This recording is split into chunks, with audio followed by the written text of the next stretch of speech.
Hello बच्चों, मेरे class में आप सभी का हार्दिक स्वागत है। आज मैं आप लोगों के समक्ष हिंदी साहित्य के आधुनिक काल के द्विवेदी युग से एक महत्वपूर्ण प्रश्न को लेकर उपस्थित हूँ। आप सभी जानते हैं कि द्विवेदी युग के प्रमुख प्रतिनिधि लेखक कौन हैं? आचार्य महावीर प्रसाद द्विवेदी जी।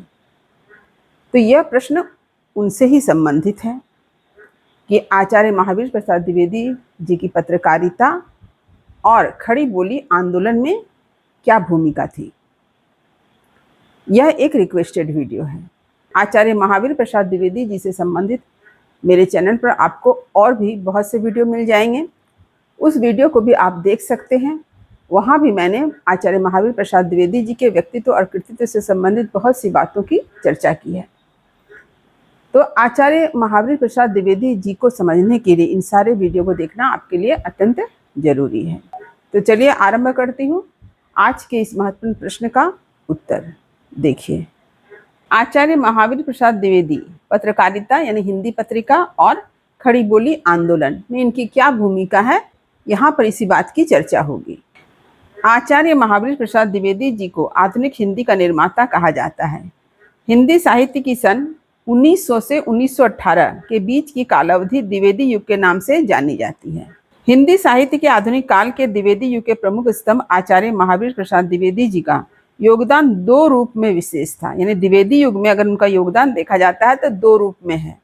तो पहला है सरस्वती पत्रिका के संपादक के रूप में सन 1903 से 1920 तक, और दूसरा है खड़ी बोली हिंदी आंदोलन में महत्वपूर्ण भूमिका। तो सबसे पहले हम लोग सरस्वती पत्रिका के संपादक के रूप में उनकी भूमिका क्या है इसकी चर्चा करेंगे। सन 1900 में सरस्वती मासिक पत्रिका इंडियन प्रेस प्रयाग से निकली। 1903 में द्विवेदी जी इसके संपादक बने और 1920 तक यानी 17 वर्षों तक इस पद पर रहे। यानी सबसे पहले यह पत्रिका 1900 में निकली, कहाँ से? इंडियन प्रेस प्रयाग से। और उसके बाद 1903 में द्विवेदी जी इसके संपादक बने और 17 वर्षों तक वे सरस्वती पत्रिका के संपादक के रूप में कार्य करते रहे। सरस्वती पत्रिका का संपादन किया। इसके संपादन के लिए उन्होंने रेलवे की अच्छी खासी नौकरी छोड़ दी थी और मात्र 30 रुपये मासिक वेतन पर इस कार्य को स्वीकार किया। तो सरस्वती पत्रिका के संपादक के रूप में यानी पत्रकारिता के क्षेत्र में आचार्य द्विवेदी जी की क्या भूमिका रही है, यहाँ पर इसका उल्लेख किया गया है। तो सरस्वती पत्रिका के संपादन के साथ साथ पत्रकारिता के क्षेत्र में आचार्य द्विवेदी जी का क्या क्या योगदान है, इसे आप एक एक पैराग्राफ करके लिखें।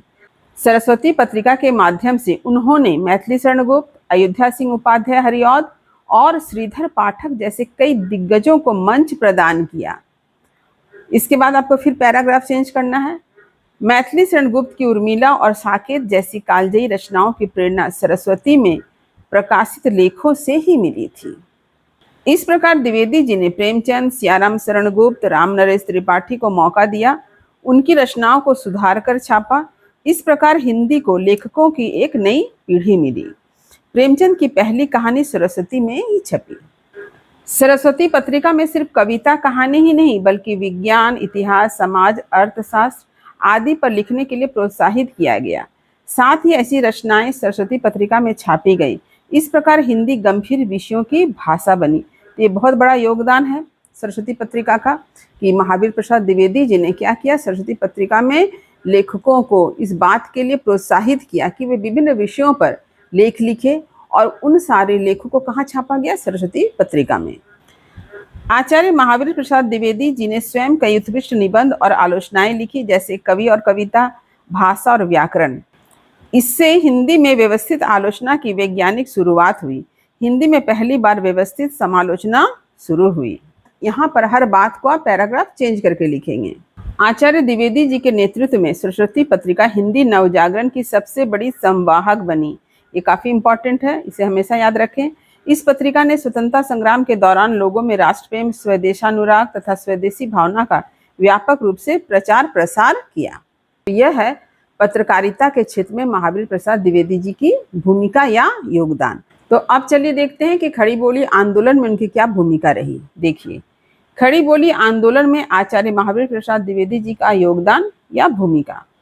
खड़ी बोली आंदोलन में आचार्य द्विवेदी जी की भूमिका अतुलनीय है।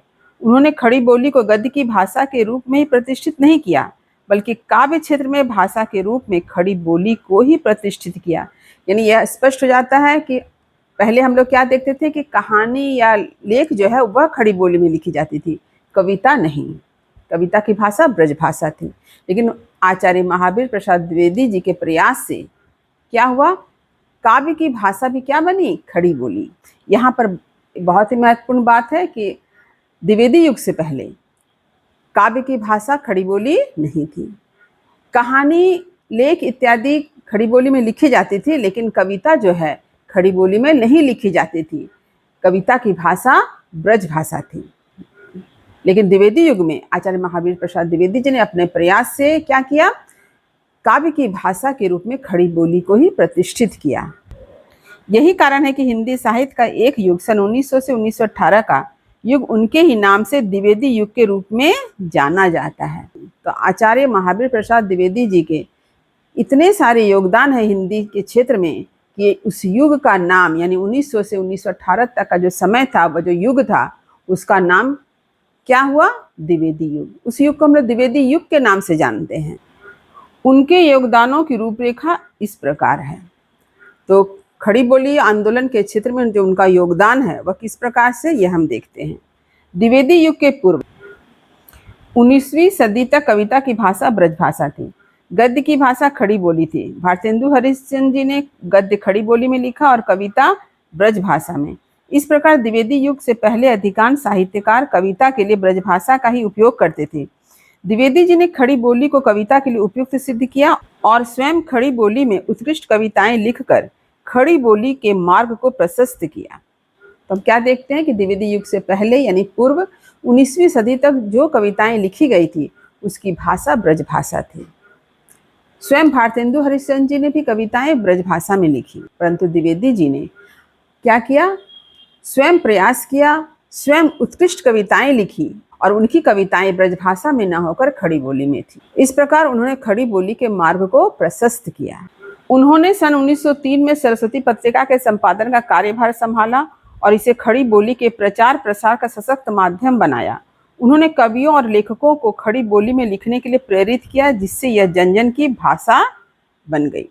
तो आचार्य महावीर प्रसाद द्विवेदी जी का खड़ी बोली आंदोलन में क्या योगदान है, इसे आप यहाँ पर जिस तरह से पॉइंट करके लिखा गया है इसी तरह से लिखें। तत्कालीन खड़ी बोली में व्याकरण की अशुद्धियों तथा क्षेत्रीय बोलियों का अधिक प्रभाव था। द्विवेदी जी ने भाषा के व्याकरणिक नियमों को बनाया और शब्दों की वर्तनी को सुधारा। उन्होंने संस्कृत के शब्दों के साथ साथ उर्दू, अंग्रेजी और बंगला के सरल शब्दों के प्रयोग को स्वीकृति दी। यानी खड़ी बोली को आचार्य महावीर प्रसाद द्विवेदी जी ने सहज सरल बनाया, व्याकरण सम्मत बनाया और उर्दू, अंग्रेजी और बंगला भाषा के शब्दों से परहेज नहीं किया, बल्कि उनके शब्दों को भी खड़ी बोली में आत्मसात किया। आचार्य द्विवेदी द्वारा किए गए सुधारों और प्रयासों का परिणाम था कि ब्रज भाषा, जो अब तक साहित्य की भाषा थी, पीछे छूट गई। खड़ी बोली एक साफ सुथरी व्याकरण सम्मत खड़ी बोली हिंदी का मुख्य पर्याय बन गई। तो यह है आचार्य महावीर प्रसाद द्विवेदी जी का योगदान किस क्षेत्र में, हिंदी पत्रकारिता और खड़ी बोली आंदोलन के क्षेत्र में। तो उम्मीद करती हूँ ये सारी बातें आपको समझ में आ गई होगी। यहाँ जो भी बातें कही गई है इसे पॉइंट बनाकर ना लिखें, बल्कि पैराग्राफ चेंज करके लिखें, क्योंकि हाँ, यदि आप ग्रेजुएशन कर रहे हैं, पोस्ट ग्रेजुएशन कर रहे हैं, तो वहाँ पर पॉइंट बना के ना लिखें, बल्कि पैराग्राफ चेंज करके लिखें और जो महत्वपूर्ण बात है वहाँ पर आप अंडरलाइन कर सकते हैं।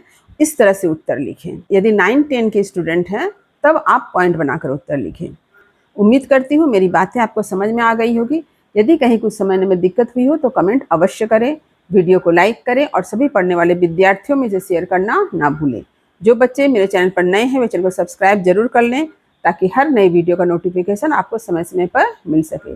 तब तक पढ़ते रहिए, जीवन में आगे बढ़ते रहिए। मेरी शुभकामनाएं आप सभी बच्चों के साथ है। धन्यवाद।